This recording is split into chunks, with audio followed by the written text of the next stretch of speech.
Northern Colorado Territory, January 1862.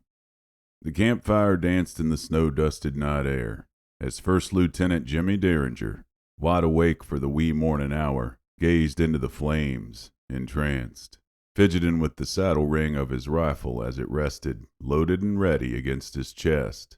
He replayed the events of the past week in his mind, biting a sore into his bottom lip as he mulled, searching for something he'd missed, some aspect of things that could clear away the sense of doom in his heart, fiercening with every minute in pace with the worsening storm. Though the wind was mild, Jimmy was becoming quite cold, frozen to the bone, to be sure, and he worried that he may have strayed off course in the whiteout, now in the wee hours of its third uninterrupted day, and growing more severe by the hour. This was all less than ideal, no doubt, but the young cavalryman and seasoned outdoorsman had concerns of a far more troubling nature than of storm or of steppe, as he puzzled into the campfire's prancing glow. For Jimmy knew with a reluctant, stubborn certitude that, perhaps only just off beyond the trees, something stalked him, something as ancient as the eons, and wicked. A week prior, on the first day of the journey, Jimmy had ridden out from Camp Collins, with orders from Company B of the 9th Kansas Cavalry, off to take over for the winter as a newly minted ranger of the Mountain Wilderness Patrol, replacing a fallen colleague. Promoted to his rank only just recently, Jimmy had been eager to dust his boots and prove himself a capable first lieutenant on his first true assignment, and his performance was to be evaluated, as became painfully clear upon his arrival at the riverside camp of his new riding companion and superior officer, with whom Jimmy had been told to rendezvous at the base of the Rocky Mountains. The campsite had appeared vacant when Jimmy had ridden in, and reckoning that his new patrol partner was off answering nature's call or something of the like, Jimmy called out, announcing his arrival. In an instant, Jimmy was thrown to the ground, blinded in the late morning sun and choking for breath, as a rope noose bit in tightly around his neck. As suddenly as the ambush had commenced, the chokehold loosened, and a firm hand from behind grabbed Jimmy's wrist, yanking him to his feet. Still gagging, Jimmy spun around to meet his attacker. "If I was an Injun, a loudmouth like you'd be headed for a mighty unsavory month, son. That's how long a young kid like yourself will live out here after they take your scalp. And kind as they are, they would make sure you see every minute of that month," scolded the tall, lanky old-timer, recoiling his lasso rope. "I'm Major Frank White, and you'll be riding west with me. Got it?" Blushing with embarrassment, Jimmy nodded meekly. "First Lieutenant Jimmy Derringer, reporting, sir." He was awestruck by the sheer brute strength the stringy codger had. "That's all very good. Now get yourself sorted to ride out. And fix your collar, son. You're a ranger of the mountain patrol now, for heaven's sake," Frank ordered as he moved to begin packing his horse. "Yes, sir. Major," returned Jimmy, trying to feign the confidence that had been knocked out of him. The major glanced over his shoulder as he pulled his saddle knots tight. "No more of that 'yes, Major' hog shit, son. You call me Frank from here out. Where we're headed, there's no cavalry and no law, and certainly nobody to give one donkey's puddle a piss about your fancy new rank, nor mine for that matter. Understood?" Jimmy nodded, still unsure whether he was getting tough love or an unsavory portrait of his new commanding officer. As they mounted their horses and trotted westward along the river, through the thin, brittle January ground frost, set in high relief against a pale blue sky. "That bit about the Indians and the scalp, you haven't seen things like that, have you, Frank?" From ahead, Frank peered back over his shoulder at Jimmy and smiled mischievously. "Son, you won't believe what you'll find out here," he barked with a chuckle. As the men rode through the second day, Frank grilled Jimmy on this matter and that, seemingly in attempts to poke and prod, feeling around for the young lieutenant's weak spots. And a stop for a late morning meal at a small riverboat served as venue for what had seemingly become the pastime of the trip. Having finished his fill, a meek feast in line with his slender stature, Frank commenced to polishing his carbine with a handkerchief as he ranted to Jimmy. "I see you brought a full belt of .44 cal for your lever gun there. What did you think we'd be up against? Banditos?" pressed Frank mockingly. "Son, The trouble out here sees you long before you see it. Matter of fact, let me ask you something, boy. Do you know the purpose of this here patrol? I think so, yes, sir. We ride to assist lost souls and folks in bad business out here, for prospectors and trappers and their kin. Jimmy replied with a raised brow, not entirely sure what Frank was after. That was my impression, anyhow. Yeah, sometimes, sure, replied Frank, unsatisfied. Most times, though, the bad business is long gone, and there aren't any folks left needing assistance. You know why they had you bring that spade there? He asked gruffly, as he pointed to the shovel slung to Jimmy's saddle pack. It's because we's the last dispatches for folks that meet their ends out here. Usually the only assistance the folks we'll find'll need is going to be our help digging a nice deep hole. We retrieve last legacies of parties far beyond helping, son, and most times, such folks' fates are as good as guessing. Jimmy tried to hide his grimace in response to Frank's, frankness. Seemingly feeding off of Jimmy's unease, Frank laughed with a sadistic sort of sarcasm. You sucker green kid. You won't believe what you'll find out here. To the best of Jimmy's memory, the third day was when the tone of the entire venture had moved beyond the mere frustration of Frank's lecturing and into a place more ominous. The late afternoon was gray, imbued with thick, billowing cloud cover. Though the morning's ride had been uneventful, the casual atmosphere evaporated as the riders came upon a frosty, river-split meadow. A herd of elk could be seen on the meadow's far edge, just next to where the river flowed out from the woods. But something about the scene was unnervingly off, though Jimmy could not discern exactly how until they came to within about 100 yards. The elk herd, of some 15 healthy-sized adults at fewest, was lifeless, but frozen in place, as solid as blocks of ice, with each covered in a finger-thick, transparent ice shell that glistened as if it were a candy coating. But it was their pose that shocked Jimmy the most deeply. The herd seemed to be frozen in recoil. Terrified, the faces of some were frozen in a petrified shriek. Others were ossified into the beginnings of a turn and run as they crammed and clamored over each other to get away. But each and every elk's glossy dead eyes were locked in sheer horror onto a single spot at the edge of the woods. They had been fleeing something. Mother Mary in hell, what did they see? Probed Jimmy, anxiously gripping the horn of his saddle as he solicited for answers, even condescending ones. What in the world came out of those woods? From his horseback, Frank grinned in an especially unsettling way as he raised his hands, gesticulating immense size. Jimmy, look around you. This place is older than memory, and we are guests here. You best not forget that, son. We're here because it allows us. Now follow close up, he said, nudging his horse into a trot with a light kick and a flick of his reins. That night at camp, Jimmy rehashed the elk herd again, wondering aloud. He'd hoped that Frank would yield some explanation, if just to salve his poor riding partner's nerves. But Frank waved away Jimmy's concerns. I'm sure it would have made perfect sense if you could have been there the moment it happened, kid. That's always how things like this are, he said, standing up from the campfire and strolling over to his pitch. I've seen a million things just as strange out here, or stranger. Like I keep telling you, son, you won't believe what you'll find out here. Sleep on it, he said, climbing into his tent. The dead border, the one that Jimmy had never heard of that's not on any maps. That was where Jimmy decided the events of their patrol had escalated from bizarre to downright macabre. Midway through the fourth day, as the two riders approached it, despite the ever-gray skies, it had been impossible to miss. Though a low-set fog had reduced the visibility to a quarter mile or less, a piercing line of contrast could be seen, clearly cleaving the forest into two distinct zones ahead of them.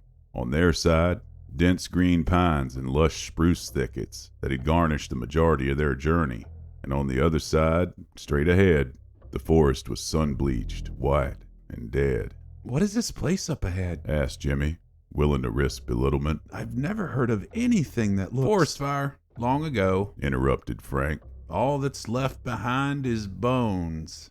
Jimmy had been unsettled by Frank since they'd first met days prior. The skinny old prick didn't leave a lot for warming up to after all, and perhaps it was just the marble-white tree boneyard into which they rode, Jimmy remembered thinking.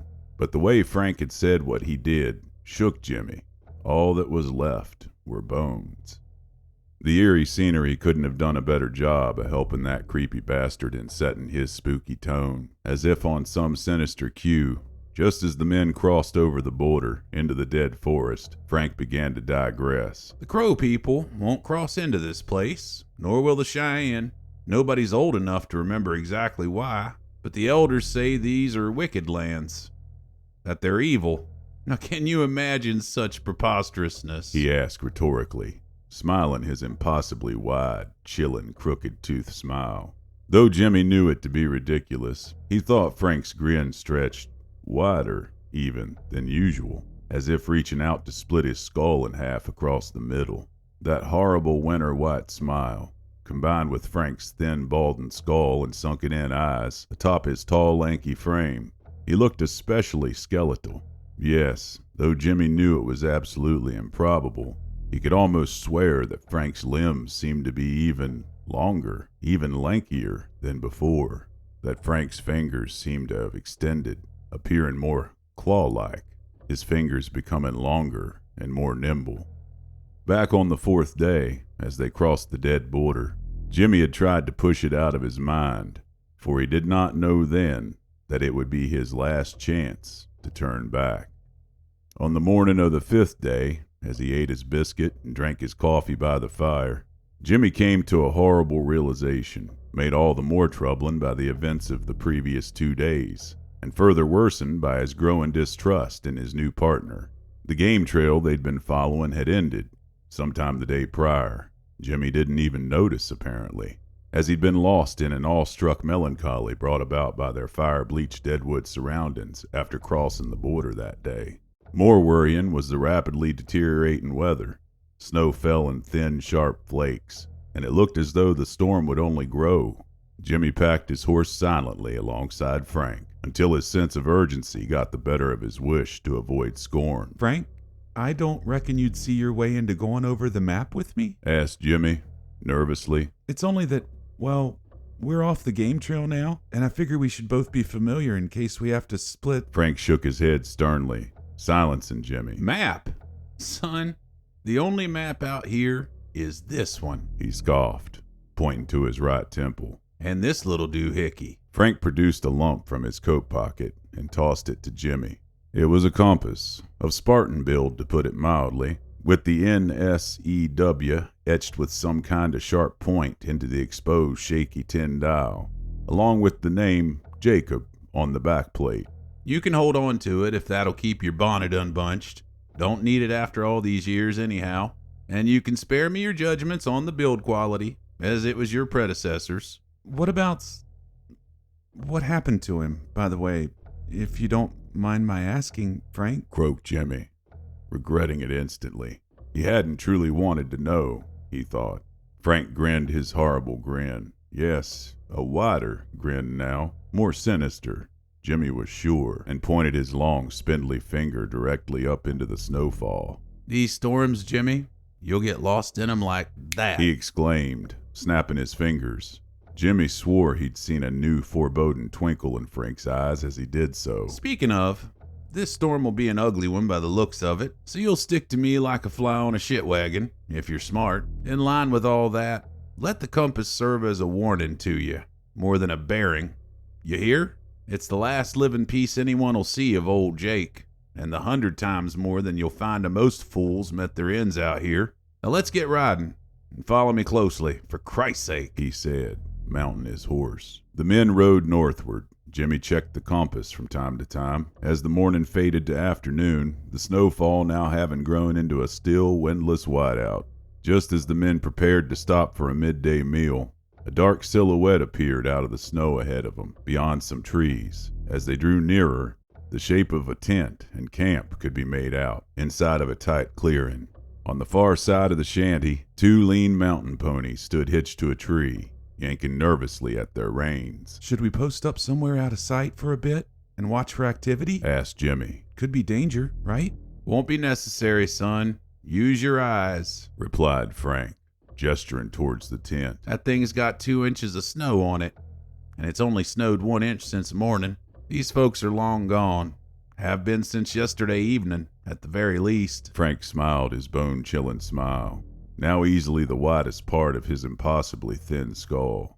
Sure enough, as they crossed the camp's perimeter, it was clear that the ponies were near starving. They'd not been fed for days, at best, having eaten themselves out of reachable grazing grass. Jimmy, ever the keen observer, started to add things up. Nobody would willingly leave these kinds of supplies out here, at least not if anything good happened to them, and especially not horses. He surveyed around his boots. No foot tracks, sans Frank's and his own. He could rule out a bear or a wolf ambush, as a mere inch or two of snow wouldn't sufficiently bury evidence of the ensuing struggle, and nothing of the sort could be seen. Besides, Jimmy had mused, upon seeing ammunition cases inside the tent, much to his chagrin, what in the world would take down well-armed men, yet leave horses unharmed, tied defenselessly to trees? Jimmy massaged his brow in disquieted confusion, puzzling. Son, I keep telling you, over and over, chuckled Frank from behind. Yeah, Frank, I get it, all right? Jimmy hissed, forgetting himself in his growing panic, balling his fists in frightened rage. I won't believe what I'll find out here, he said mockingly, trying to keep the nervous tremble out of his voice. Well, I believe it just fine, Frank. Believe me. He spun around towards Frank. And you need to start taking all of this more serious. Frank was nowhere in sight. Jimmy was alone. With that, his final nougat of remaining fortitude vanished. With a lightning-like haste, Jimmy mounted his horse and rode onward, continuing north. He wanted nothing to do with the deserted camp at that point, and his wits were shaken far beyond use. He rode at a brisk trot, as fast as the terrain would allow, through the night and still on through the next day, lost in a terrified stupor.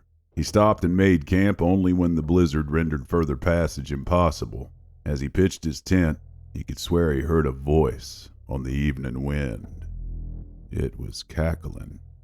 The flash and gun crack report of an air bubble rupturing inside one of the fire logs jolted Jimmy, ripping him out of his umpteenth flashback of the previous week, back into the present.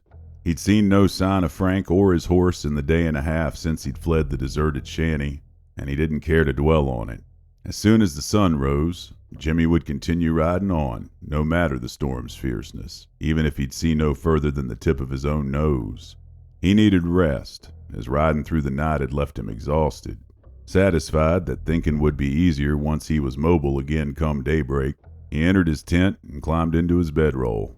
A pallid, restless sleep found him, due only to his sheer enervation. The next morning, Jimmy woke to the same blizzard-forced storm that had raged on for days. Slightly defeated at the sight, yet still motivated by fresh enough fear, he packed his camp with particular haste, before kneeling down by the now embers of his campfire to scarf down a desperately needed bit of beef jerky ahead of his departure. Deciding to orient himself preemptively, Jimmy reached into his pocket, feeling for the compass. As he did, a large shadow slowly emerged from the woods into the camp, obscured by the blizzard, until it was within an arm's reach of Jimmy, startling him for his life. Frank's horse, appearing as unperturbed as ever, complete with Frank's saddle rig mounted neatly, the now highly out-of-place animal rattled Jimmy. He wasn't glad to see it one bit. In fact, he hated it. It reminded him that Frank had, well, he pulled out his compass, and he was greeted by a terror of a far greater nature. All it had taken to shatter Jimmy's entire universe of hope was the act of producing the compass. The N-S-E-W on the dial had been replaced by L-O-S-T, and now spun aimlessly. Jimmy slowly turned the compass over, exposing the back plate in his leaf-trembling hands. It read, Jimmy. Just then, from all directions at once, Jimmy heard the faintest of whispers calling out from the storm. Son, it taunted. you won't believe what will find you out here. It was only then, in that instant, did Jimmy realize that it had been Jake who he was supposed to meet a week prior, and that whatever it was that he had come to know as Frank would see to it that they'd soon meet after all. Jimmy knew this. He could hear it on the wind. It was here. Now. A branch cracked and broke directly behind him, but he didn't bother glancing back. He already knew what was there. As First Lieutenant Jimmy Derringer of the 9th Kansas Cavalry, Company B, knelt down and closed his eyes, ready to surrender to the personified horror rising up onto its haunches behind him, he had one final notion. The patrol's patrolled by something old, he blurted out with a gruesome, tear-streaked chuckle. In the final moments just before something wicked and ancient as eons and hungry lunged down upon him, its agape jaws stretched into a wide, sinister smile.